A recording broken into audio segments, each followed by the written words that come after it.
Sorry for the wind noise, guys, but we're about to see if this old John Deere M high crop conversion here will come to life. The story I got with this tractor was the guy last used it about 8 years ago, and then he parked it when the front hydraulic pump started leaking. And evidently from the little bit of cranking and testing and tuning I've been doing, it's still the case. So at a minimum, I mean, I'm gonna have to swap the front axle on this tractor anyway, so the front bolster and everything and the radiator and all that's gonna have to come out anyway, so I might as well do a front main seal and reseal the hydraulic pump while we're in it that far. But like I said, the guy was using it up until that pump started leaking, and then he parked it in the storage container where it sat for about 8 years or so.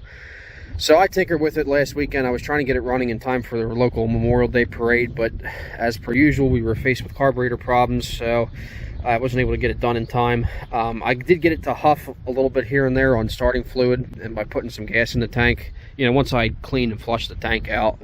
But I had the carburetor all apart. I had somebody bead blast it so it's, you know, thoroughly clean inside, and just kind of go over it for me. Got it all mounted back up. Got some fresh fuel in the tank. You can see the rest of the sediment that was left in the tank is now in the bowl. And I did check for spark. I didn't even have to clean the points or anything. I pulled the distributor cap off and was surprised everything looked good in there. So let's see if this thing will come to life. Like I said, I've gotten it to huff on starting fluid before, but let's see what she'll do.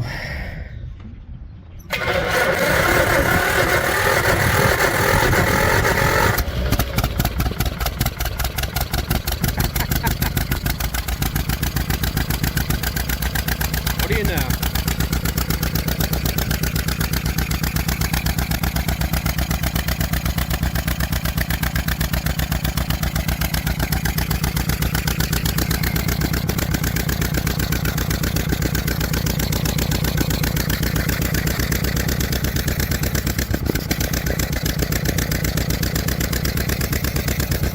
Choke's a little stuck, but we'll fix that.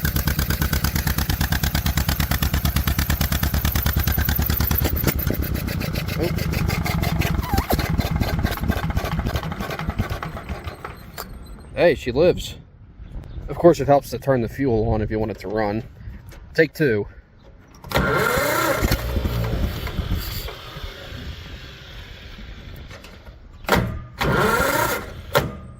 Come on.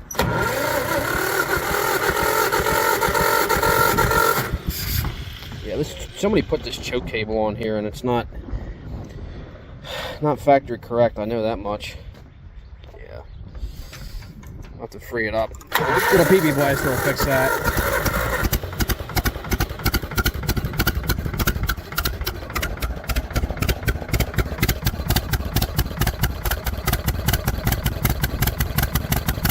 There she goes.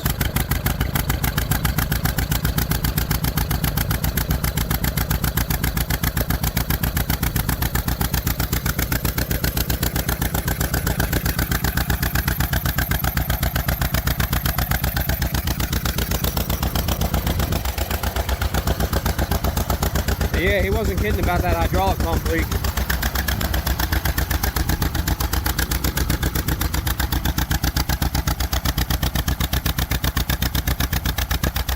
Smoking a little. I think it's still running a little on the rich side, but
let it get up to temperature here for a couple minutes, and then I'll get it off the trailer, see how she drives.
So now that I've had a minute to actually run it a little bit, get it up to temperature, and get the sheet metal back on it so it at least looks somewhat like a tractor, let's take a look at what we're dealing with here with this beast.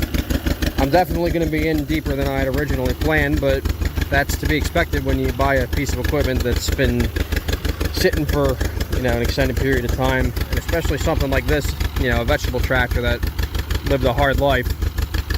But at a quick glance, it really doesn't look terrible. It's definitely rough around the edges. Nothing unusual for a vegetable tractor that spent its life in South Jersey. For one, the sheet metal is mostly straight, so that's a plus. Got a couple little dings and dents that can be worked out. Cosmetically, the biggest thing that concerns me is obviously the crappy pine green paint, but as you can see, the original green paint is showing underneath, and it looks pretty promising, so I don't really think it would take much to get that pine green paint off and try to unveil the original paint underneath. I'd rather have an original tractor, a nice original tractor anyway. As you can see, it sounds like it runs pretty good. I had the carburetor going through just kind of quickly, not a full out rebuild, but had the bowl bead blasted and new gaskets and needle valve put in it, and at least got it to the point where it'll stay running under its own power. It's not perfect. You'll hear it skipping and missing a little bit. I still have to get the correct elbow to go from the air cleaner to the carb. The one that came with it wasn't the right size, so that'll help it a little bit. And then once I get that installed, I'll work on fine-tuning it. Somebody had replaced the cork gasket in the fuel bowl here with an O-ring, just a regular rubber O-ring, and it was just leaking constantly. So I had that all apart, cleaned the bowl out, and replaced it with the correct cork gasket. Obviously, I can't run it for extended periods of time because of the oil leak, if you haven't already noticed. That's the main reason this tractor was originally parked. But for the little bit I'm running it here, it's not going to hurt it. It's still got, it's not going to run itself out of oil here. Not anytime soon, but that's the reason the tractor was originally parked. So, when the time comes, once we get that far into it, we'll change the front main seal, we'll reseal that hydraulic pump, and go from there. I'm seeing a little bit of weeping out of the head gasket, which I can't say I'm too surprised. Probably needs a good decarboning and valve grind and whatnot anyway, so I'll get to that when the time comes. By far though, the biggest thing that I need to focus on with fixing this tractor up is the front end, which is kind of a shame because this front end is what makes these tractors unique since they were custom built. But as I mentioned before, somebody had the nerve to weld basically everything on this axle that's adjustable. So anything designed to be loosened up and adjusted, they welded it fast. And it's a shame because the taller spindles here are kind of what make this tractor unique. So unless I can get a really good machine shop to cut that all apart and try and salvage those original pieces, I think I'm going to have to write this front axle off. I mean, you can see they just welded anything that can be welded. So, I don't know, it might make a good piece of artwork to put on my shelf, but we're going to be swapping that out with the new old stock center section that I got sitting on the bench there, and the knees from the good front axle on the parts tractor. So I figure when it comes time to do that, we'll swap everything over, and while I have the front end all apart, we'll do, like I said, reseal the hydraulic pump, change the front main seal. We'll actually do a thorough coolant flush. I'm just running it right now to get it hot enough to really flush the system out. I'm actually running some vinegar through it right now because there was a lot of rust in the system. So I figure I'll let it get up to temperature here, and then we'll flush it out and do it a couple more times until she's clean. And it's going to need a clutch too because the clutch is basically gone. It doesn't grab until the last second, which I guess I can't say I'm too surprised. It's probably the original clutch, which if it lasted 73, 74 years, that's pretty darn good. And I thought about maybe swapping out this center torque tube with the one from the other tractor, but this is original to this tractor. I'd like to try and keep it that way. So I'm going to see if I can find a way to chisel off or grind off these welds without making it look too tacky. I don't know who had the bright idea to weld cast on this thing, but they weren't too bright. The tires are half, or at least the rear tires are half decent. I'm going to get this one swapped around because somebody mounted it backwards. And somebody, for some reason, either ground or mushroomed out the heads on some of the hub bolts. These inner bolts here are the 6-bolt, they're part of the 6-bolt M crawler hubs that they used, at the dealership when they did these conversions. So I'll probably just grind those down, weld the nut, and try and back the studs out, or what's left of them. So I got to figure out a fix for that there. We'll get a half decent seat for it. I'm probably not going to spend the money on new cushions, but I'll try and find a good used seat. And this drawbar has been all ground down and hacked up, so I'm going to swap it out with the one from the other tractor. It's definitely seen better days. I think the PTO clutch is shot because the PTO just spins all the time, and obviously it leaks, so that's going to have to be taken care of. And you can see some old grease dried up on the bearing cap there on the drop housing. So it's definitely going to need to be gone over thoroughly, I would say. No doubt about it, but it's got good bones at least. And it, honestly, I mean, even with the carburetor still not being quite right and not being dialed in, I don't really think it sounds all that bad.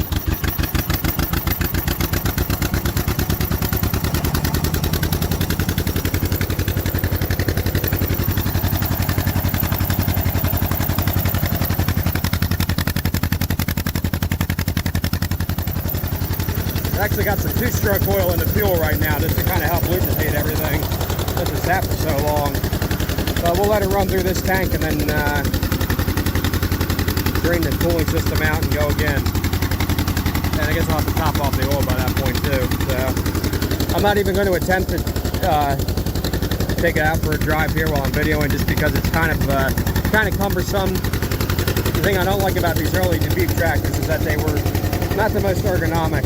The M's and MTs were not known to be very operator friendly as far as the platform. So just trying to get up on and off of this thing in its high configuration is a bit of a challenge, especially with only having one hand. So but that's kind of what we're starting out with. At least now it looks somewhat complete. It doesn't look like a dead carcass anymore, and it does run. I mean, she'll start right up. So give it a couple more days here. I'm trying to gather up the rest of the parts I need, and then we'll start tearing into this thing and see what we can do and get this thing straightened out and hopefully have a decent MV